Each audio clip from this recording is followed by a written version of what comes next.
Se dice que la profecía es la historia contada antes de que suceda. Y la historia es el relato de los hechos que ya sucedieron. Cuando nosotros cotejamos la profecía con la historia, tiene que haber coincidencia exacta. Y cuando nosotros analizamos la palabra de Dios y vamos a la historia, sin duda alguna, vamos a encontrar coincidencia absoluta. Por eso el video que ustedes vieron antes nos muestra los lugares donde Jesús estuvo, donde se supone, según las personas han indicado, Jesús fue tentado por el diablo, donde Jesús nació, donde Jesús fue bautizado. Todas estas cosas que hemos visto y que veremos nos muestran que la historia confirma la profecía. Esto que acabamos de decir nos debe dar una seguridad en la palabra de Dios, porque nosotros creemos en un Jesús histórico, pero en un Jesús divino humano. Y tenemos que aprender a confiar en alguien que realmente no está muerto. Entre todas las cosas que hemos visto, no encontramos que la tumba de Jesús haya tenido algo adentro. La tumba de Jesús está vacía. Nosotros creemos en un Dios vivo y Jesús está vivo en el cielo.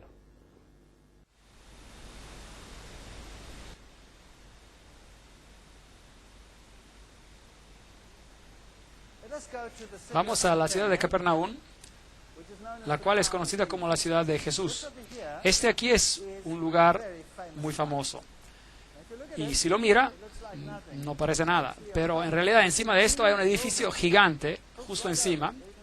Allí puede ver algunos de los pilares de cemento y el piso de cemento. ¿Y qué es esto? Esta es la casa de Pedro. Esta era la casa de Pedro. Pedro vivió aquí. Y esa era su casa. Y Jesús debió haberse quedado allí muchas veces en esa casa. Si realmente es la casa de Pedro o no, nadie sabe. Pero la Iglesia Católica proclama que esta es la casa de Pedro. Y si quiero ver que está construido encima, ahí está. Una estructura gigante de cemento parado en los pilares encima de la casa de Pedro. Y dice ahí, Beato Petro Apóstolo, y este es el lugar donde Pedro vivió. Y Pedro, por supuesto, significa pequeña roca, y Roma ha construido su iglesia en este Pedro. Y allí tienen una estatua de Pedro justo afuera con un pez al lado de él, y esta es la estatua gigante de Pedro. Es enorme. Esta es una historia fascinante, porque Simón era también el nombre de Simón Mago. Y Simón Mago, de acuerdo a Alefas Levi, era el que se convirtió en Petra, el PTR, el Pedro, en el cual, por supuesto, hoy basaríamos todo este sistema. Porque este Simón Mago se convirtió en el hechicero de Nerón. Él era, en otras palabras, el sumo sacerdote, si lo era, de los emperadores romanos. Así que es realmente incierto si están hablando del Pedro, que el Pedro que están honrando acá sea el apóstol. Probablemente sea Simón Mago, el hechicero, el brujo, el ocultista que está siendo honrado.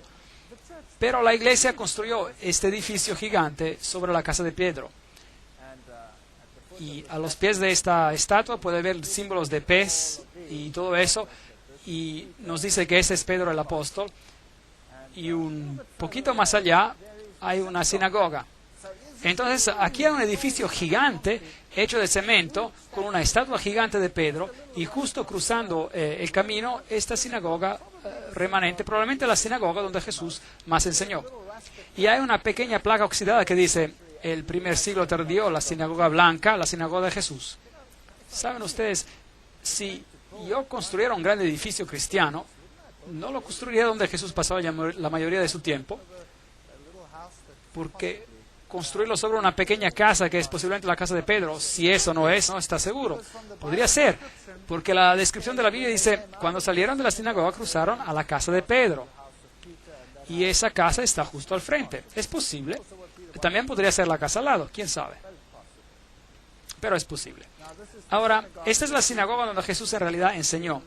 Así, aquí está otro pequeño pueblo, así que Capernaum era un pueblo y el otro era Corazín. Y esto es lo que queda de Corazín, no mucho. Algunas ruinas están aquí. Esas son las ciudades que Jesús maldijo. Y Jesús dijo que si los milagros que se hicieron en ti se hubieran hecho en Sidón, en Sodoma o Gomorra, ellas hubieran aceptado el mensaje. Pero ustedes han tenido amplia oportunidad, dijo Jesús. Jesús caminó por medio de esas ciudades y ni una persona permaneció enferma en esas ciudades y a pesar no lo aceptaron. Aquí hay un famoso lugar santo, ese es el lugar de las bienaventuranzas. Y cuando entras ahí es mejor que estés apropiadamente vestido. Esta es la iglesia de las bienaventuranzas, un lugar muy famoso. Y el Papa Juan Pablo II ha estado ahí, por supuesto, 2 veces. Y ese es el conclave. Y ese es el campo. Ese es el campo donde probablemente Jesús predicó su primer sermón. Ese es un sermón muy impresionante. Ese es el más intricado, el sermón más sublime que jamás se haya predicado al ser humano. Y muchas personas citan equivocadamente ese sermón a unos extremos terribles. Las bienaventuranzas, Mateo 5, 3 a 10, Jesús empieza diciendo, bienaventurados los pobres. La palabra por bienaventurados es makarios, el cual significa una bendición celestial, una bendición que solo puede venir de una fuente divina, una bendición enorme. Y la palabra usada para los pobres es ptojos, en griego, que significa pobreza absoluta. Nada más que pobreza absoluta. Ni 2 monedas juntas. Y Jesús empieza su sermón y los judíos sentados allí en millares esperando que Él se anuncie ser el Mesías. Y decir, soy el Mesías. Ustedes son el pueblo escogido de Dios. He venido a librarlos del yugo de Roma. Se levantarán y serán los más grandes en el cielo. Eso es lo que estaban esperando.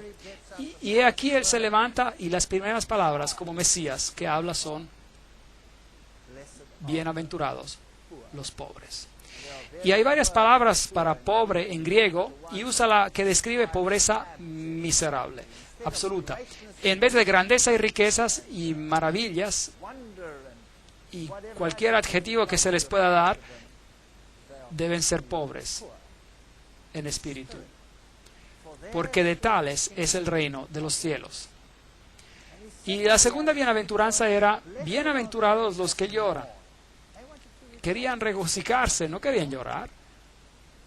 Y la palabra para llanto, hay diferentes niveles de llanto en griego, y la palabra en griego es penseo, lo cual significa dolor absoluto, el dolor que puedes tener por la pérdida de un hijo único, ese tipo de dolor. Bienaventurados los que lloran, porque recibirán consolación. Bienaventurados los mansos, porque recibirán la tierra por heredad. Esta es una mansedumbre, una humildad que prácticamente no se puede describir en palabras humanas. Y bienaventurados los que tienen hambre y sed de justicia, porque serán saciados. Y otra vez la palabra hambre aquí son retorcijones de hambre, que se sienten después de vaguear por días y días en un desierto sin comida o agua. Ese tipo de hambre y ese tipo de sed. ¿Qué está Jesús haciendo aquí? ¿Estaba tratando de chocarse con la actitud del público? ¿Estaba tratando de decir algo diferente de lo que ellos esperaban? Ciertamente lo estaba. De hecho, lo que Jesús estaba haciendo aquí es mostrar el camino cristiano. Esto es lo que está explicando. Y está diciendo, bendecidos los pobres en espíritu, porque de ellos es el reino de los cielos. En otras palabras, aquellos que se dan cuenta de su bancarrota, Aquellos que se dan cuenta de que no tienen nada que ofrecer. Vengo a Jesús sin nada que ofrecer. No puedo decirle a Él, Señor, tengo una moneda aquí, ¿puedo comprar mi camino al cielo? No tengo nada. Estoy en pobreza absoluta. No tengo nada que ofrecer más que una vida manchada de pecado. Eso es todo. Así que debo llegar al punto donde me doy cuenta de que soy pobre, que no tengo nada que ofrecer. Y entonces el siguiente paso es bendecir a los que lloran porque serán consolados. No solamente me debo dar cuenta de que no tengo nada que ofrecer como individuo manchado de pecado, debo experimentar dolor. ¿Por qué? Por el pecado. Debo experimentar mi dolor por pecar y debo mirar al Hijo de Dios y debo sentir dolor y debo tener arrepentimiento. Y debo decir, Señor, perdóname por lo que hice. El arrepentimiento genuino es el siguiente paso en el camino cristiano.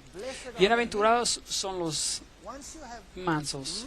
Una vez que te des cuenta de que estás en bancarrota, una vez que te des cuenta de que eres responsable por la muerte del Hijo de Dios, una vez de que hayas experimentado un dolor real, no hay tiempo, más tiempo para quedarte en tu pedestal pensando que eres mejor que los demás. Es hora de bajar y experimentar humildad y saber de que otros y Dios son más grandes que tú. Es un camino muy difícil para el ser humano de viajar. Es lo contrario a cada emoción humana. Bienaventurados los que tienen hambre y sed de justicia, porque serán saciados. El camino de los cristianos no termina con solo darse cuenta de que eres pecador por el dolor de tu pecado y por ser más humilde. Tienes que continuar en un proceso conocido como la santificación, lo cual significa, Señor, cambia mi carácter vil. Pablo dice, debo crucificar el hombre viejo cada día y debo pedir a Dios que me cambie. Y tengo un modelo perfecto que es Jesucristo. Y debo decirle al Señor que me cambie a esa imagen, que verdaderamente pueda reflejarlo a Él. Deseo ser más como tú y menos como yo, porque realmente me encuentro en una condición lamentable. Ese es el camino cristiano. ¿Cuál es el siguiente paso? Una vez de que hayas hecho eso, entonces podrás ser misericordioso, porque ellos obtendrán misericordia. Nosotros tenemos a creer que somos mejores que otros y luego nos convertimos en críticos. Uno de los problemas más grandes en la iglesia es el ser crítico, ¿no es cierto? Ahora sabías de que esa persona todavía hace esto y el otro, y sabías de que ese joven está metido en drogas. Quiero decir, ¿qué te esperas? Mira, los padres son así, así. En vez de alimentar el hambre y mirarte a ti mismo y decir, ahora mírate a ti mismo, qué miserable eres. ¿Piensas que ellos son peor que tú? ¿Por qué no puedes tener misericordia y simpatía de ellos porque Dios tuvo simpatía y misericordia hacia ti? ¿Acaso no se trata de esto? Así que Jesús dice, una vez de que llegues a este camino, una vez de que hayas experimentado el arrepentimiento y una vez de que hayas sentido el dolor por tus pecados y una vez de que hayas bajado de tu pedestal y una vez de que hayas pedido al Señor de cambiarte y hacerte misericordioso, y tendrás compasión con aquellos que no tuvieron la ventaja de comprender lo que tú has comprendido. Bienaventurados los misericordiosos. Y luego, bienaventurados los limpios de corazón, porque verán a Dios. Me acuerdo cuando vine a esta iglesia vine del mundo, era muy mundano y en un duro negocio. La vida en la universidad es muy dura y tienes que luchar para llegar a la cumbre profesional. Y mi mente era un basurero. Y le dije a Dios, tú sabes, yo no quiero tener una mente así.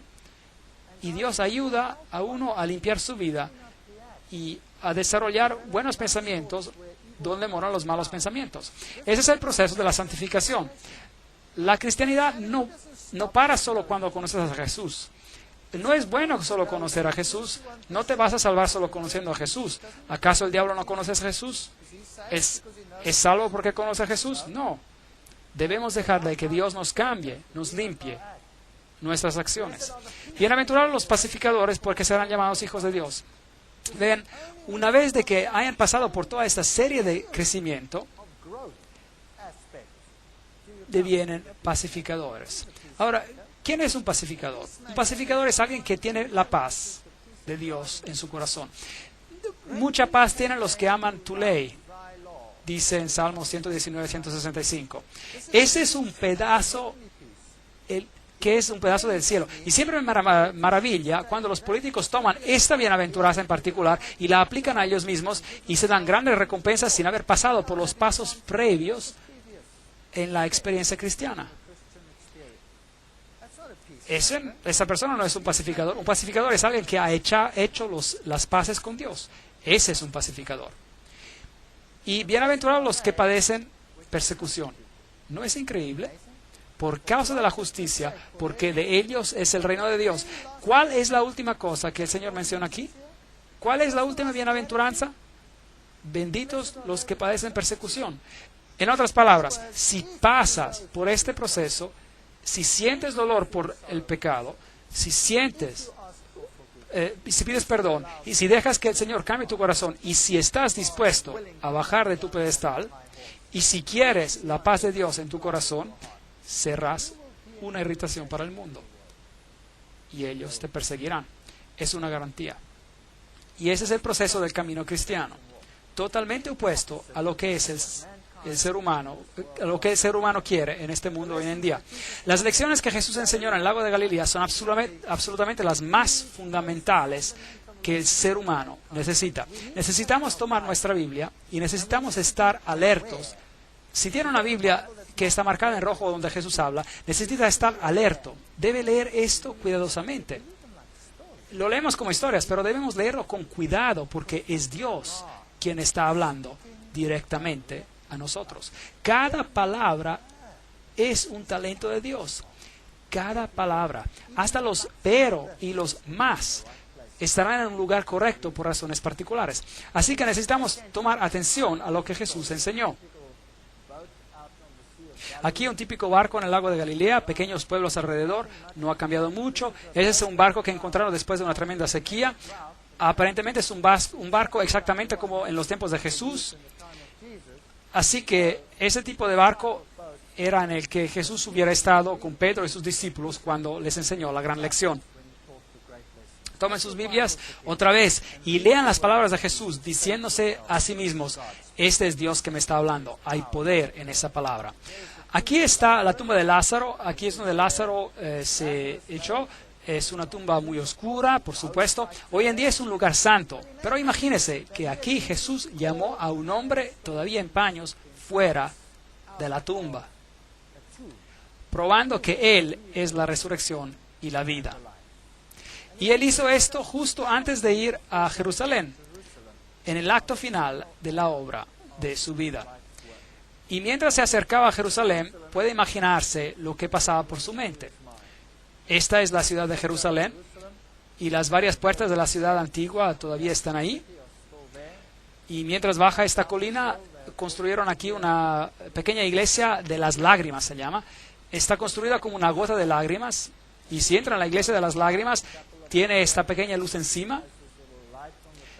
Y hay una ilustración de la gallina con la representación de la madre juntando a sus polluelos. Porque Jesús dijo, Jerusalén, Jerusalén, ¿cuántas veces he querido juntarte como una madre gallina junta a sus polluelos, pero no quisiste? Las palabras famosas de Jesús, Jerusalén, Jerusalén, que matas a tus profetas y los apedreas a los que te mando. ¿Cuántas veces he juntado a tus hijos como la gallina junta sus polluelos bajo sus alas y no quisiste? Nada ha cambiado, el mundo es exactamente lo mismo. Y en el sitio donde estaba el templo, hoy está la mezquita de la roca. Es interesante aquí algo de la arquitectura. Esta aquí es la puerta hacia Damasco. Ahora, los arqueólogos nos harían creer que el muro no es hoy en día donde estaba en los tiempos antiguos. Esto es muy importante, porque los católicos tienen el Gólgota dentro de los muros.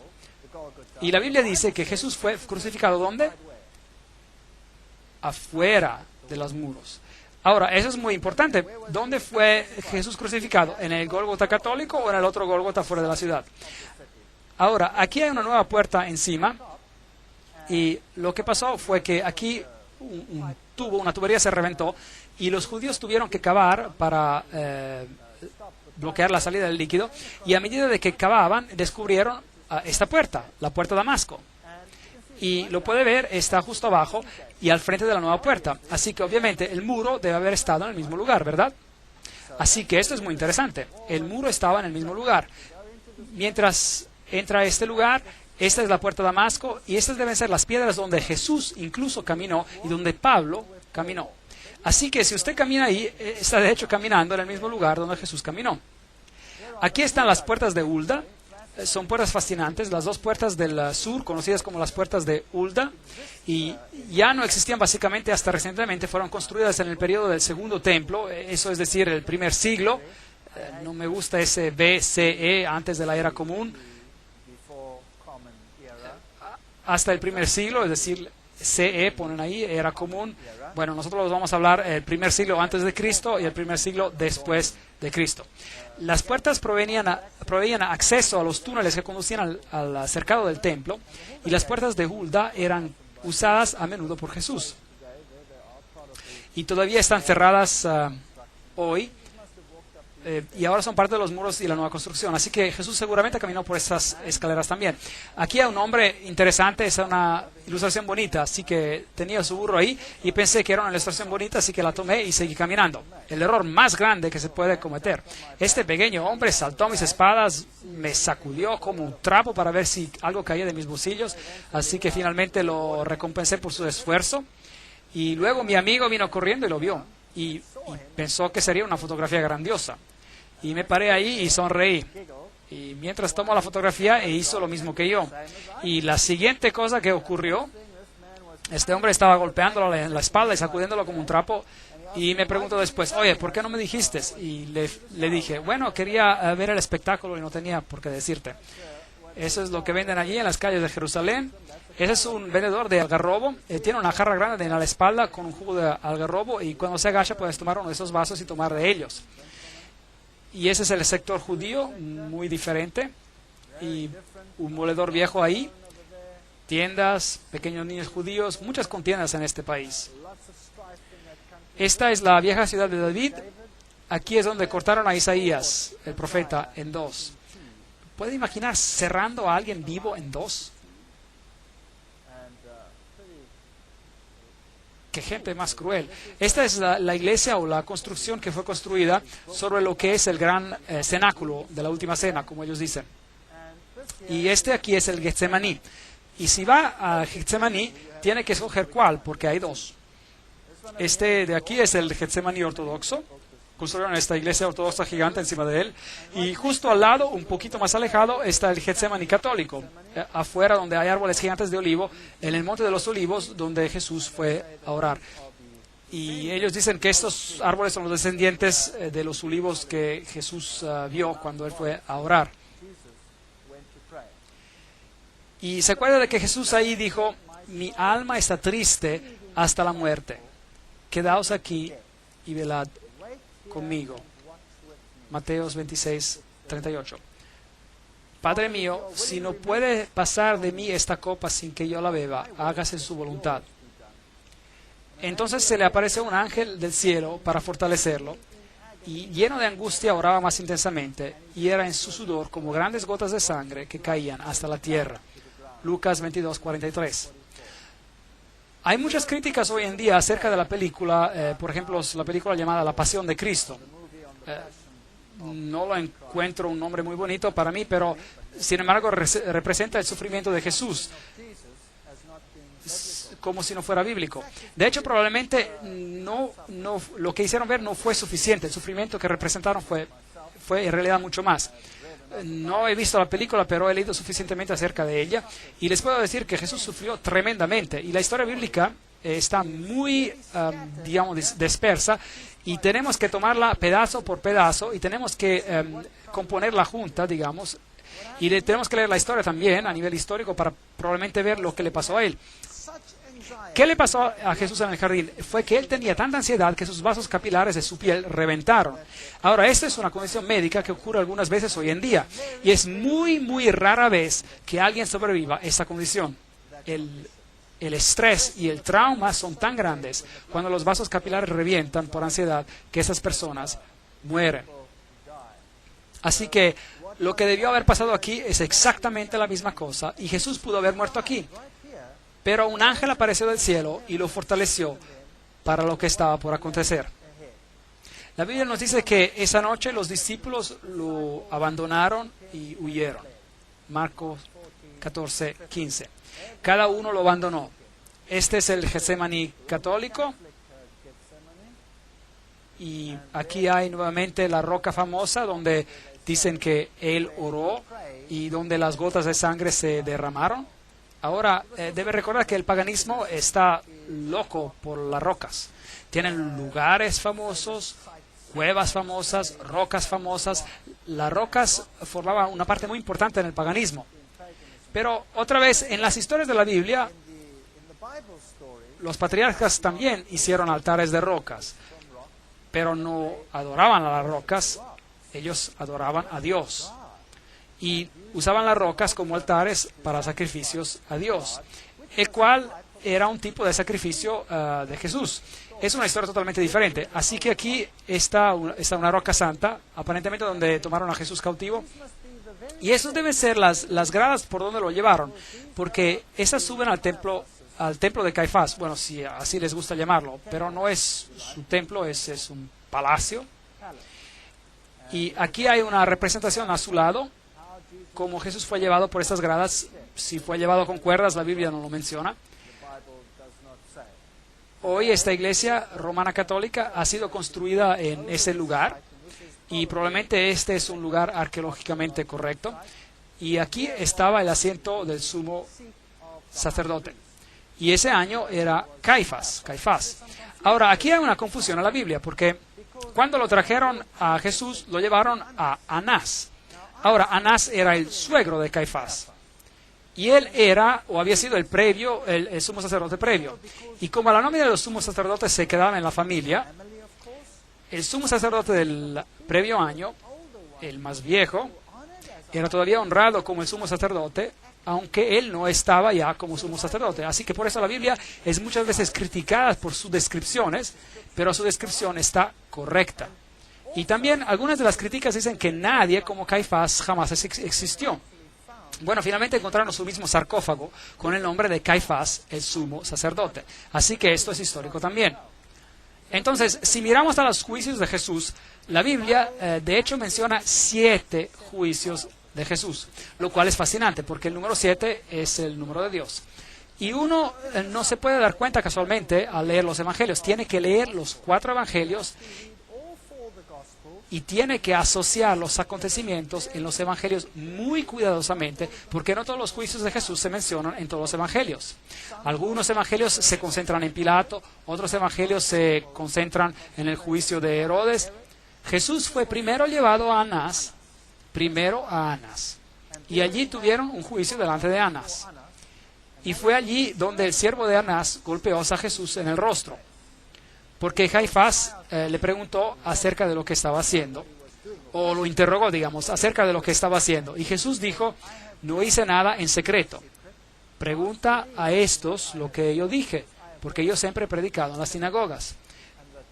Y el siervo de Anás lo golpeó en la cara, y entonces ese fue el primer juicio de Jesús. Luego lo llevaron con Anás al sumo sacerdote de ese año, el cual era Caifás. Así que Anás y Caifás debieron haber tenido otro juicio con Jesús. De allí fueron al juicio de la noche. Así que tuvieron un juicio de noche. Y la Biblia nos dice que Jesús fue bajado a un hoyo. Proféticamente en el libro de Salmos se menciona.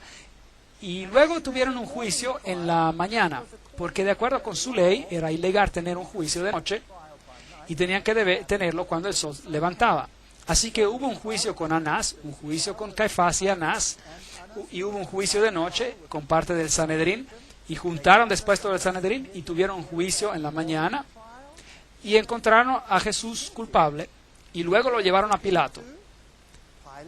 Y Pilato lo examinó, pero Pilato no quiso decidir por él mismo. Así que lo mandó a Herodes. Y Herodes tuvo un juicio y tampoco quiso hacerlo él solo. Así que lo mandaron de vuelta a Pilato. Y hubo un juicio final cuando Jesús fue puesto en las manos de los judíos para crucificarlo. 7 juicios en total. Así que ese es el primer lugar donde Jesús estuvo. Hoy, por supuesto, es un lugar famoso donde Pedro nuevamente se honra. Y María, la ilustración de una diosa, de hecho. Un camino a la capilla del pesebre, la capilla del bendito sacramento, el patio, las santas gradas, el hoyo sagrado. Allá abajo era donde los prisioneros se encarcelaban cuando había un juicio de noche. Y aquí están los huecos de las rocas. Entonces normalmente lo que pasaba es que sus brazos estaban puestos aquí y las manos pasaban por aquí encima y la otra por aquí y luego lo ataban por aquí.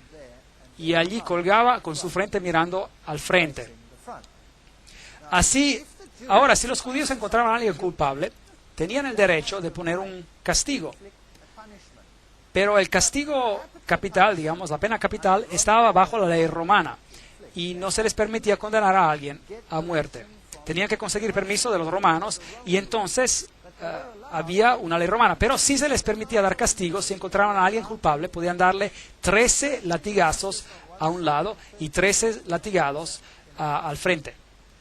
Entonces encontraron a Jesús culpable y la Biblia no lo reporta, pero es posible que le hayan dado 26 latigazos de frente. Es posible, aunque la Biblia no lo menciona. Y aquí hay un hoyo donde bajarían a una persona y los bajaban desnudos.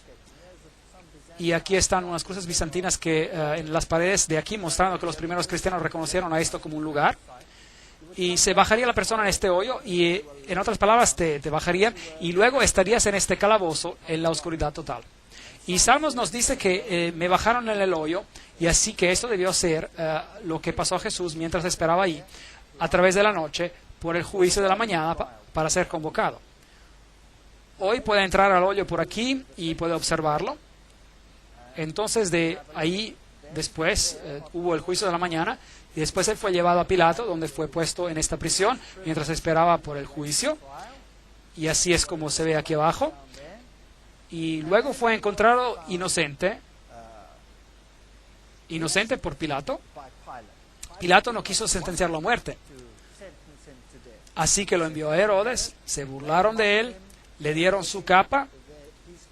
La Biblia dice que le rasgaron su barba, lo golpearon en la cara, le decían que profetizara quienes los estaban golpeando, y él fue muy maltratado en esa ocasión. Ese es el piso donde Pilato finalmente lo sentenció.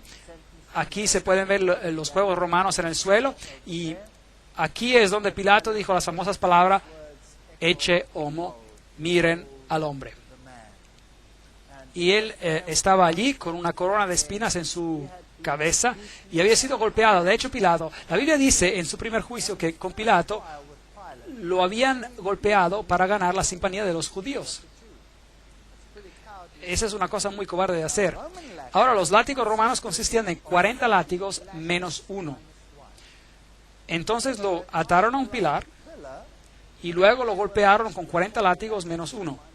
Y el látigo que usaron tenía un número de cuerdas y tenía pedazos de piedra o de metal al cabo de ellas.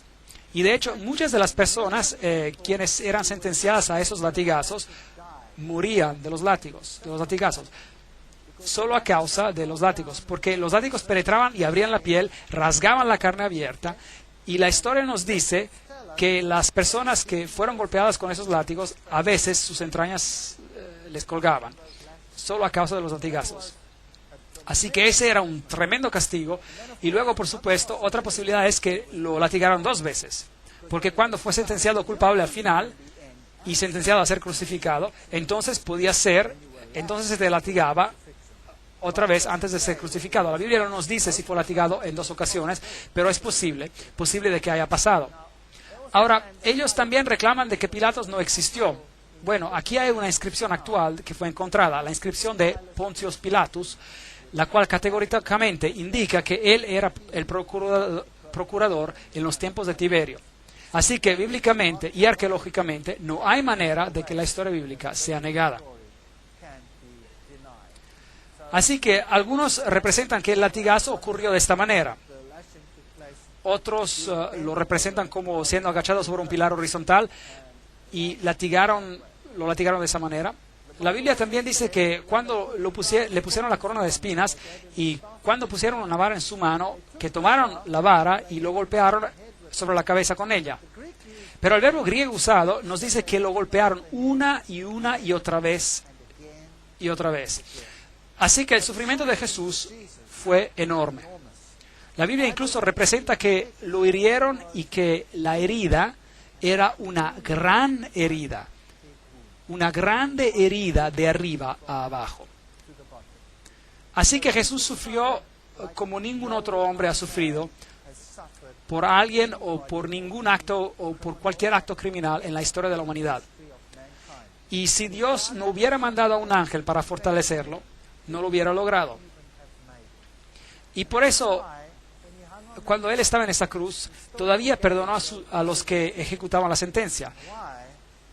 ¿Y por qué? Y la razón por la cual Él murió tan rápidamente, mientras otros que colgaban ahí por más tiempo se les tuvo que quebrar sus piernas. Porque esa era la manera que ellos tenían de asegurarse de que se quedaran esas personas en la cruz y no se bajaran. Vea, si ellos se hubiesen quedado en la cruz en el sábado, en el día viernes, es decir, y no hubiesen morido ese viernes, entonces les rompieron las piernas, porque si no, en el día de sábado hubieran podido bajar de la cruz y eso hubiera sido un desastre porque nadie los hubiera podido agarrar el sábado. Así que una historia horrible en esos tiempos antiguos. Y luego dice la Biblia, lo llevaron a Golgotá. Y ahora esa es la calle famosa, la Vía Dolorosa, donde debió haber pasado. Y de acuerdo con la Biblia, él fue llevado afuera de la ciudad. Y eso significa que él debió haber bajado por esta calle y salió afuera de esta puerta que se llamaba la salida de las ovejas. Y debió haber subido allí. Y eso tendría sentido, porque la puerta de las ovejas es donde los sacrificios se llevaban afuera de la ciudad para ser quemados. Si usted tiene la opinión católica, bueno, entonces él debió haber subido las gradas para entrar al Gólgota. Los llevaré a ambos sitios y les mostraré ambos sitios. Y la Biblia dice que él llevó su cruz, pero que se cayó bajo ella y entonces tuvo que ser ayudado y alguien tuvo que tomar su lugar. Esta es la famosa Vía Dolorosa. Al subir pasamos por aquí, caminando por el túnel que es conocido como el túnel de Ezequías, donde tuvimos una mala experiencia, donde nos apedrearon. Y aquí es el famoso sepulcro católico, o la iglesia famosa, donde reclaman ser el Golgotá. Ahora, afortunadamente para los católicos romanos, todo encaja en una iglesia. El lugar donde la cruz se encontraba, más el lugar donde está el sepulcro. Todo en una iglesia, muy conveniente para los peregrinos. En el lado de aquí tienen una plaqueta, tienen granadas y pomelos. Las granadas y los pomelos exactamente como lo tenían en los templos de Baal, exactamente lo mismo. Muy interesante las anomalías paganas en este lugar. Cuando entra a esta Gólgota católica tiene varias urnas colgando con las sales santas. Tiene de nuevo la famosa piedra. Aquí está un hombre besando esta piedra. Esta piedra de aquí es donde ellos aparentemente dejaron el cuerpo después de que lo bajaron de la cruz. Y aquí está el famoso sepulcro donde se entra. Esto es donde fue enterrado, o así se supone. Y así que ese es un lugar santo. Si entra allí y paga al sacerdote y él te bendice, tienes una absolución de un número de meses. Un lugar muy pequeñito, y la Biblia dice que había una piedra gigante rodada enfrente del lugar. Aquí, este lugar es muy pequeñito, en una iglesia que dicen ser el sepulcro. Así es como se ve, y uno se da la vuelta y tiene una idea del tamaño, y si mira las velas ahí, son bien pequeñas. Eso es todo. Es todo lo que uno puede ver y se puede mover alrededor. Y si sube las gradas a la iglesia, entonces se llega a un lugar donde las personas están bien reverentes, y allí es donde el Gólgota estaba. Y tiene todas esas estatuas de Jesús y María y las mujeres alrededor y mucho oro, plata y brillo. Y hay un lugar justo allá donde se encontraba la cruz. Ahora, hay una Gólgota ortodoxa también, que no está muy lejos de ahí, y uno puede, aparentemente en la misma iglesia, y uno puede poner su dinero o a un lado o al otro, se puede escoger. Y si entra en ese lugar, entonces tendrá una bendición especial. Es algo que una persona no tiene que perder, así que mi amigo y yo nos fuimos ahí a ver qué era. Y luego hay una roca que dicen es la calavera del Gólgota, justo ahí en la iglesia. Y dicen que esa era la calavera. Así que esa es la famosa Gólgota católica romana que tiene la mayoría de los peregrinos en el mundo. Y si sale de la Puerta de las Ovejas, la cual hoy día se llama la Puerta del León, en los tiempos antiguos se llamaba la Puerta de las Ovejas, y sale afuera, y recuerda que el muro es aproximadamente donde estuvo en los tiempos antiguos, según la arqueología. Entonces tiene un problema si se encuentra en el Gólgota católico, porque está dentro de la ciudad. La Biblia dice que Él fue crucificado afuera de la ciudad. La salvación es para cada uno. No es solo para los pocos selectos en la ciudad. Y es por eso que cuando usted sale puede ver a esta roca gigante que todavía hoy en día tiene el rostro de una calavera y se ve por ahí. Y encima hay un cementerio musulmán hoy día y se llama el lugar de la calavera. Y de hecho esto es una calavera. Esto era una cantera. Fascinante. Entonces, era una cantera donde Salomón tenía las piedras excavadas para el templo. Fascinante. Así que, en hecho, todo este valle y es parte de una montaña que continúa hacia arriba, desde la izquierda y a la derecha, y finalmente formó el monte en el cual estaba el templo. Y es interesante que este es el lugar donde Abraham probablemente simuló el tipo de muerte del Hijo de Dios, es decir, por medio del sacrificio que él quiso hacer de Isaac, su hijo. Pero Dios dijo, no tienes que proveer por tu hijo, yo proveeré el mío. Y este es, de hecho, la misma cumbre. Qué fascinante. Así que esto tendría sentido que Jesús murió encima de esta colina. Dios es amor.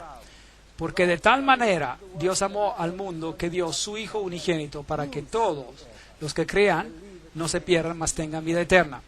Juan 3:16. Afuera, muy cerca, justo a la base de esa colina, hay una tumba con un jardín. Y luego tomaron el cuerpo de Jesús y lo envolvieron en lino, vistieron con especias de la manera como los judíos se sepultaban, y cerca del lugar donde fue crucificado había un jardín, y en el jardín había un nuevo sepulcro donde nunca se había enterrado a nadie. Es lo que la Biblia dice. Así que es totalmente diferente del lugar que está dentro de la ciudad. Así que hay un jardín afuera de la ciudad, todavía hoy en día es un jardín hermoso, y ahora un jardín en la Biblia actualmente significa una finca, y aquí era un viñedo, y aquí todavía hay un viejo lagar para la uva, así que eso tiene sentido. Y ahí hay un viejo lagar para la uva, y es un hermoso jardín hoy. Y después de cavar para construir edificios, encontraron este lugar. Y mirar y contemplar que aquí había algunas tumbas. Y enfrente de la tumba, así pueden ver, hay un pequeño muro. Y en ese pequeño muro, en el cual era como un surco, pusieron una gran piedra redonda que pudieran haber rodado enfrente de esa tumba.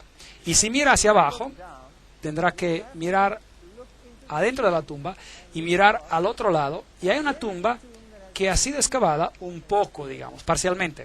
Así que todavía no se había terminado. La Biblia dice que la tumba no estaba terminada. Nadie había sido todavía enterrado ahí. Y la Biblia dice también que los discípulos se agacharon para ver qué había adentro. Entonces ellos podrían haber mirado por aquí, pasando ese pilar, y hubieran visto a esa tumba por ahí. Y se habían dado cuenta que estaba vacía. Entonces, esto encaja perfectamente con la descripción bíblica. También en ese jardín tienen esa hierba que crece por aquí, de donde hacen una droga para poder anestesiar. Y esa es la que mezclaron con vino y anestesiaban a cualquiera que estaba en la cruz. Pero Jesús rechazó tomarla. Y ese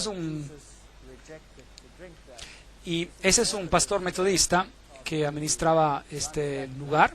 Aquí una piedra típica. Esta es la tumba de Herodes, una de las tumbas más intactas de este tipo que existen hoy. La de Jesús probablemente era así.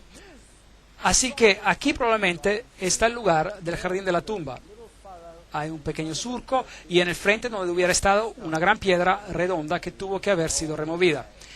Esto tiene mucho más sentido para mí que el otro Gólgota adentro. Bueno, adentro se ve así y por supuesto las personas creen que es un lugar santo, así que vienen aquí para orar y ser reverentes, lo cual está bien, claro, pero aquí dice, Él no está aquí, ha resucitado. Y eso para mí es el punto crucial del problema. Él no está aquí, ha resucitado. A mi Dios, yo no tengo que ir a buscarlo en un lugar santo o entrar en algún hueco. Él ha resucitado. Puedo hablar con Él aquí mismo. Puedo hablar con Él donde quiera que yo esté. Porque Él me puede oír. Porque Él es la resurrección y la vida. El que cree en mí, aunque esté muerto, vivirá. Juan 11:25. Porque por gracia sois salvos por medio de la fe. Efesios 2, versículo 8. ¿Sabe? Una religión basada en una forma y formalidad es tan vacía una vez de que uno ha sentido y experimentado a Jesucristo. Aquí está el Monte de los Olivos, la capilla de la Ascensión, pequeña capilla, y aparentemente ese es el lugar donde Jesús ascendió al cielo. Esta de aquí es la famosa puerta de oro. Está enladrillada y bloqueada, y del otro lado hay unas gradas que conducen al templo del monte, y hoy en día hay la mezquita de la roca, y aquí se encuentran las tumbas de los más ricos del mundo musulmán. Y ellos creen que cuando Jesús retorne, Él vendrá aquí, y la puerta de oro se abrirá. Bueno, no es Jesús para ellos, es el Imam Mahdi, el Mesías. Para los judíos es el Mesías y para los cristianos es el regreso de Jesús. Y esta puerta se abrirá y, de hecho, el hecho de que se encuentran ahí, pues, porque tenían mucho dinero, comprar esta tumba en particular, ellos resucitarán primero y serán los primeros a entrar en este lugar. Bueno y conveniente, pues. ¿Piensan que funcionará así? Lo dudo. Porque si hubieran estudiado las bienaventuranzas, hubieran conocido lo que es necesario para ver a Jesús. Necesitamos sentir pena por nuestros pecados, tenemos que arrepentirnos, tenemos que lamentar y tenemos que pedir a Jesús que nos cambie, tenemos que volver en armonía con Él y a sus principios, y luego no necesitamos esa puerta, tenemos otra puerta. Es una puerta que tiene perlas en ellas y es una Jerusalén celestial que fue construida por Dios. No sé si habrá muchos una primera resurrección aquí, pero no quiero juzgar esto es para Dios de juzgar, pero aquí todos ellos están esperando por su reino terrenal. Yo no estoy esperando por un reino terrenal, yo estoy esperando por una Jerusalén celestial, a pesar de lo interesante que esta Jerusalén sea aquí. Esta es la mezquita de la roca, este es el lugar donde un templo se construirá. Si estás adentro, nuevamente hay una piedra, es donde Mohammed subió. Pero el paganismo y la verdad están muy lejos el uno del otro. Esa es de Jerusalén de noche y esta es la famosa casa quemada. Esto es lo que queda de ella. En los años 70 después de Cristo, los romanos vinieron y destruyeron a Jerusalén y la quemaron. Y ese es un símbolo de la destrucción que tendrá este mundo cuando Dios retorne. Podemos ser parte de la casa quemada o podemos ser parte del reino de Dios. Esa es nuestra decisión. Y la única solución para eso es: aquel que tiene el Hijo tiene vida. Y aquel que no tiene el Hijo de Dios no tiene vida. Estas cosas he escrito en ti. Creed en el nombre del Hijo de Dios y sabrás que tendrás vida eterna. 1 Juan 5, 12 a 13. Así que esta es nuestra decisión hoy. Podemos entretenernos con todas las cosas de este mundo y podemos hacer los lugares santos más importantes que Dios, o podemos desarrollar una relación. Pero el precio es el yo. Tendremos que renunciar al yo, a nosotros mismos, y a pedir a Dios que nos dé su carácter. Un carácter que pueda entender, sobrellevar y amar a nuestro prójimo así como nos amamos a nosotros mismos, y hacer Dios supremo en nuestras vidas, porque sin Él no podemos hacer nada. Amén.